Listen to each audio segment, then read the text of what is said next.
Salut à tous, c'est Samuel en compagnie de Thibaut. On se retrouve pour du Blade, Marvel jeu vidéo, un peu film. Marvel Midnight Suns. Voilà, ça c'est le nom du jeu vidéo. Donc ici c'est produit par PCS. Premium Collectible Statue. Et à l'échelle 1/3. Deuxième statut de PCS sur cette... Après The Rock. Oui, et sur ce personnage, puisqu'il y a déjà une version ultra dynamique oui, d'accord. où il est en attaque. Face aux trois vampires, je vous mets juste là devant le visuel de la statue dynamique, et puis ils ont décidé de faire une version muséum. Moi, je trouvais beaucoup plus badass, qui colle mieux à ma aussi, collection. Voilà, à notre collection, notre type de collection, ça collait mieux. Et Ouais. puis je retrouvais un peu plus Blade vs Snipe, je mets bien entre guillemets, que sur l'autre version. Ouais, c'est clair. Visuel de la boîte, vous voyez que ma boîte, elle a souffert, elle était trempée, elle a pris l'humidité, je sais pas comment. Merci Sideshow. Est-ce que c'est dans l'avion ou parce que ça n'a même pas été envoyé par bateau? Ça aussi, il faut le dire, c'est pas encore reçu dans les boutiques françaises, donc si vous avez commandé, vous n'allez pas encore le recevoir. Là, ça a été pris chez Sideshow. Donc dès que ça arrive dans l'entrepôt PCS, Sideshow, PCS, ils envoient en même temps. Donc ça a été en envoi rapide et elle a déjà quelques semaines. J'avais beaucoup de rewards, du coup c'est pour ça que je l'avais pris dessus. Elle me revenait moins cher qu'en France avec tous les rewards que j'avais, d'où le choix de la prendre chez Sideshow pour l'avoir rapidement. C'est la version régulière que j'ai, il y avait une version exclusive avec une main supplémentaire. Il y avait, au lieu d'avoir la double katana, je crois que tu avais un autre item, mais je vous le mets là-dedans. Tu veux dire.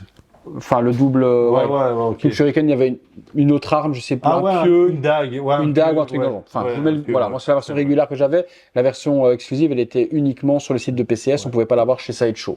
Donc, visuel de la boîte, on a Blade, Collectible Statue, Midnight Sun, le Blade qui est de profil, la petite main, Gameverse, puisque comme on vous a dit, c'est du jeu vidéo. Sur l'autre côté, on retrouve un close-up avec le visage et une boîte toujours toute difforme suite à l'humidité. Même quand j'ai ouvert le polystyrène, ma base, il y avait de la flotte dessus. J'ai pas compris ce qui s'est passé. Pas très grand en plus la boîte pour du intérieur. Ça, non, bien très fine. Très rangement, c'est parfait. On est parti, on vous montre la statue puisqu'elle est déjà montée. C'est parti.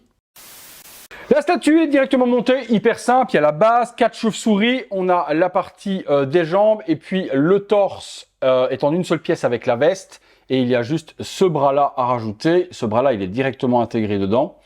Et deux mains, donc vraiment, et la tête. Pas grand-chose. Deux têtes alternatives. La première qu'on a mis, c'est celle que moi, je kifferais un petit peu moins, mais on vous en parle tout de suite après. On commence par la base. Je te laisse m'en parler, Thib. Ben, la base, elle se fait vraiment très muséum sur la cage rouge, très brillant. Avec tous les ornements et tout, je sais pas, ça fait un peu asiatique. Un peu Legendary Beast aussi, on a l'impression, parce que tu as des scénettes. Ouais, là, il y a juste là, ben, derrière, vous voyez le Blade avec les bras ouverts. Sur le côté, on voit qu'il est en mode attaque. La petite pose qui est là devant, j'aime bien aussi. Hein. Tu vois, quand il est de dos comme ça, avec sa double lame. Ouais. Tu vois, ça c'est pas mal aussi. Et sur le côté, avec sa mitrailleuse, c'est vrai que ça c'est aussi. Ouais, l'espèce de usine. Franchement, à la place de la dague, il aurait pu mettre l'espèce de fusil. Oui, c'est vrai, des bras alternatifs aussi. On aurait pu avoir d'autres positions avec un bras long du corps. Mais bon, peut-être plus difficile au niveau de la pose quand il est en train de retirer son épée du dos. Les bottes sont classiques, simples. Résine, pas de salissure, rien du tout. Bah, un petit peu. Je sais pas si c'est soit du paint ou tu vois. Mais tu dirais que c'est un petit peu splitage. Ouais. Et le dessus, on a une espèce de marbre en rouge. Ouais, c'est ça, ça fait très muséum, ça fait très statue.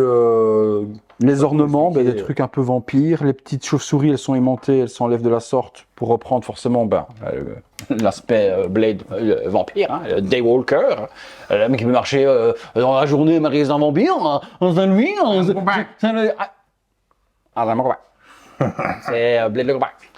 Le pantalon texturé avec des protections de genoux, imitation métal. On retrouve après sur sa jambe les fameux pieux en argent qui permettent de tuer les vampires. Toutes ces armes sont en argent de base. Toutes. Les buckles, les fameux buckles. Ce que je peux reprocher, c'est que l'argent, l'imitation pieux d'argent ou même la lame ou même l'épée, fait trop plastique. Ouais, ça fait trop plastique. C'est vraiment le gros regret de cette statue.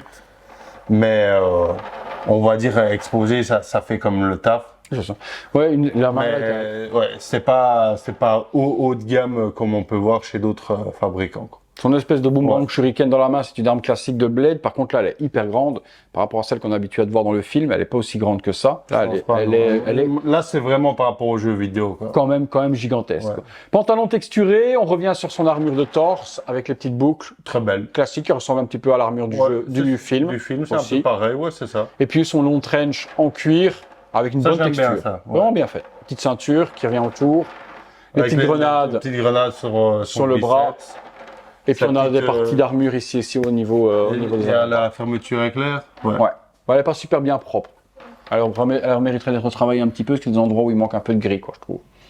Ouais, c'est pas exceptionnel, mais franchement, ça va encore. Je m'attendais à pire, parce que j'en ai déjà vu sur d'autres statues. Mais franchement, ouais, ça va. Contrairement au film, pour le fourreau dans le dos, il est à l'extérieur de la veste. Dans le film, il est à l'intérieur et il ressort juste un petit peu. Donc là, on a son katana. Et lui, il est aussi full plastique, même pas résine, c'est du plastique. Ça se voit. Et c'est pas très propre non plus dans le paint, c'est vraiment flat de chez flat. Petite main qui tient, donc voilà, on va vraiment avoir cette pose-là et elle sera pas alternative, on ne pourra pas la changer. Mais c'est ce que j'aimais, avoir cet aspect... La pose, elle fait quand même son petit effet, ça va bien. Je te dis ici, au niveau de... Ah oui, mais j'avais pas fait attention là au-dessus. Il manque du gris. Non, là c'est vrai, t'as raison. C'est noir. On arrive sur, eh bien, la tête. Donc première tête, sans lunettes. Ça fait jeu vidéo. Là, on n'a pas Wesley Snipes. Ah non, c'est un copain, mais c'est pas Wesley Snipes. Voilà, les deux boucles d'oreilles rouges. Mais après, de vous à moi, c'est pas une statue Wesley Snipes. C'est pas à aucun moment il est marqué Wesley Snipes. Non, c'est jeu vidéo. C'est nous ce qu'on veut. Voilà, nous c'est ce qu'on veut, c'est notre kiff. Mais là, ça fait vraiment jeu vidéo. Mais je pense que la deuxième tête avec les lunettes et tout, avec les dents, comme vous avez pu voir sur la box. On peut retrouver un petit quelque chose. On retrouve si on ferme les deux yeux. La peau, toujours bizarre et toujours un petit peu spéciale chez PCS, comme un petit peu The Rock ou autre, c'est un petit peu texturé sur les tempes, c'est granuleux.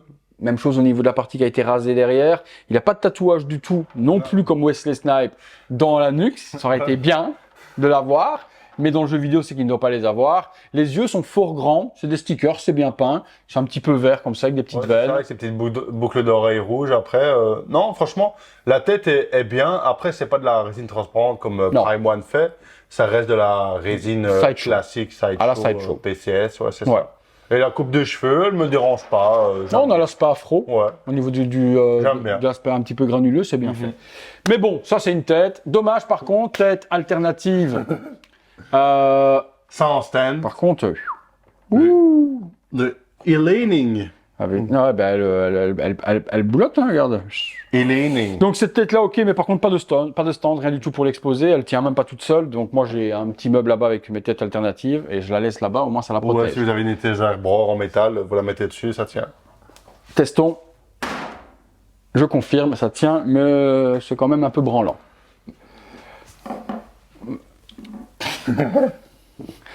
Deuxième tête, et là, c'est quand même. Et là, c'est quand même beaucoup mieux. Là, on retrouve un petit. Là, c'est Wesley Snipes. Oui. Parce qu'il manque le tatouage, mais c'est Wesley Snipes. Non, là, elle donne beaucoup mieux, franchement. Les lunettes sont pas amovibles. Je pensais qu'on pourrait alterner, mettre les lunettes sur cette statue. Il n'y avait rien à le faire. Hein. Franchement, les lunettes, elles auraient pu être amovibles. Ouais, c'est juste qu'ils ont collé là derrière les oreilles. Mais ça aurait été cool de pouvoir les enlever, les avoir à part, les mettre sur celle-là si on voulait avoir le régular mais avec les lunettes. Ouais, c'est ça. Mais là, les lunettes sont collées ou autres, et si je les retire, je pense que je les casse. Donc il n'y a même pas d'essai à devoir faire. C'est dommage, hein, parce qu'il n'y avait rien à faire des lunettes amovibles. Ouais, parce qu'en plus, c'est ça qui est bizarre avec ces statues, c'est que tu vois, c'est Gameverse. Si tu regardes, là, il a les boucles d'oreilles, là, ils lui ont même pas mis. Donc en fait, je pense qu'ils ont essayé de faire en sorte d'avoir une ressemblance avec Wesley Snipes, parce qu'ils n'ont pas réussi à avoir la licence. Ouais. Et là, tu le reconnais quand même. C'est ça. Oh non, avec les lunettes, les dents, les deux canines là. Boum. Ah oui, là, ça prend déjà une autre ampleur. Là, c'est. Moi, j'aime bien comme ça, avec les dents bien visibles de vampire. Là, ça fait vraiment. Là, il est prêt. Là, il est prêt à te dégommer là. Et comme ça fait. Pas mal. Comme ça. Ça. Merci d'être venu. À bientôt. Mais celle-là, comme ça, c'est top. Ah, je regrette ta petite Uzi quand même. Hein. Oui, c'était bête. Même le pieu de la version exclusive, c'était con. Le Uzi, ça permet d'avoir un beau bled au 1/3. C'est ça. N'ayant rien en film, ça fait bien. Et puis dans une ligne avec toutes les intérêts avec les JND ou autres, quand on la met avec, à part la base, forcément qu'il y a des natures par rapport aux JND qui sont stèle noire ou autre, ça donne quand même une après, ça fait des hommes. C'est pas comme si c'était un diorama ou enfin. Mais c'est bien qu'on ait les deux. Qu'on ait pour les gens qui aiment bien la dynamique, pour ceux qui aiment le muséum, Ouais, le muséum. ça, franchement, c'est bien. Et même pour eux, c'est rentabilisé avec deux statuts de Blade. Il y a une version dynamique, une version muséum, n'importe tout le monde. Pour tous les goûts. C'est parfait. Elle arrive en France, je pense, courant du mois de mai-juin, J'espère. dans ces eaux-là. On verra bien. On vous mettra les liens, il en reste encore chez les fournisseurs, il en reste encore sur les boutiques. Ouais. Donc on vous mettra les liens dans la description. C'était dans les alentours de 1005, je dirais, Ouais, je dans pense, ces eaux-là, mais je vous mettrai le prix à jour de toute façon dans la description. En vrai, 1005, ça reste simple. Ouais, mais sans switch, c'est un peu. Sans switch, c'est chiant. Maintenant, si tu mets des switches et hautes et que tu mets qualité Paramount, tu dépasses en un tiers, tu dépasses les deux. Même en muséum, tu dépasses les 2000. C'est ça le truc, c'est que à l'heure actuelle, les 1005, voilà, ça reste classique, mais ça me choque pas plus que ça. Non, mais... non, c'est une belle statue. Même Blade, comme tu as dit, il n'y a rien, donc voilà. Une petite Célène en un tiers. Ben, ça et là, en plus, ce sera vraiment celle du film, ce ne sera pas une interprétation jeu vidéo. Donc c'est vrai que là, j'hésite aussi. Mais il faut voir parce que PCS sur les visages. Underworld. Oui, mais sur les monstres, les bestioles, etc. ou autres, ils font du bon boulot. Sur le vrai likeness des personnages réels, des vrais acteurs. Je l'ai vu avec la Species, avec la mutante, le visage de Natasha Hendrich. Bah, c'est. On dirait que. Enfin, je sais pas, moi, j'ai quand même reconnu. PCS, ils ont un level à prendre. Là-dessus, au niveau réalisme, au niveau likeness, comme les Ghostbusters ou autres. Et après, le problème, c'est que s'ils vont prendre le level, les gens vont se plaindre parce que le prix va monter. À suivre. Merci. Au prochain numéro. Si vous avez aimé la petite vidéo, vous nous direz avant tout. Si vous avez kiffé aussi. Si vous avez aimé la statue, plutôt celle-ci, plutôt version dynamique, vous nous direz celle que vous avez préférée. Si vous avez aimé la vidéo, le like, l'abonnement, la petite cloche, les noms de mon soutien, le petit stick, le fit, tchac, le post remerciement à Thibaut, remerciement à moi-même, remerciement à chacun d'entre vous d'avoir regardé cette vidéo. Remerciement à Sideshow. De me l'avoir donné gratuitement. Ils comprendront pourquoi. Merci à vous. Je ne sais plus combien d'exemplaires il y avait. Je ne vais pas vous montrer en dessous parce que de toute façon, il n'y en a plus d'exemplaires. C'est complètement rayé. Et on se retrouve très bientôt, les amis, pour une prochaine vidéo. Ciao. Salut à tous.